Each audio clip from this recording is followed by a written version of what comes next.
ના ના ભાઈ, છતાં મારે આ ગાય જોઈએ છે. એટલે વણઝારો બોલ્યો કે આ ગાય હું તમને મફતમાં તો નહીં આપું, તેના 5 રૂપિયા થશે.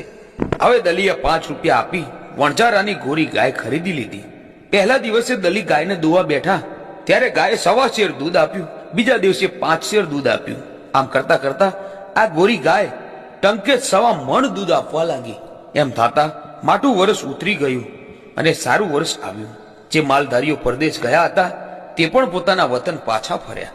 હવે બન્યું એવું કે ઉકેડી ગામની બાજુમાં ભંકોળા કરીને એક ગામ હતું. આ ગામમાં ભૂપતસંગ સોલંકીનું રાજ ચાલતું હતું.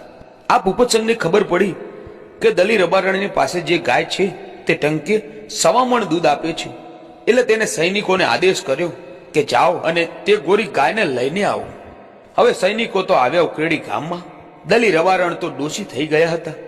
આવીને સૈનિકો બોલ્યા, માજી, બાજુમાં ભંકોળા ગામના ભૂપતસિંહનો આદેશ છે કે આ ગોરી ગાય અમારે લઈ જવાની છે, કેટલા રૂપિયા આપીએ? એટલે દલીમાં બોલ્યા કે ભાઈ, આ ગાય તો મારે મેલડીની છે, તે મારે વેચવી નથી. એટલે સૈનિકો તો માજીને ધક્કો દઈ ગાયને છોડીને હાલતા થયા અને કહેતા ગયા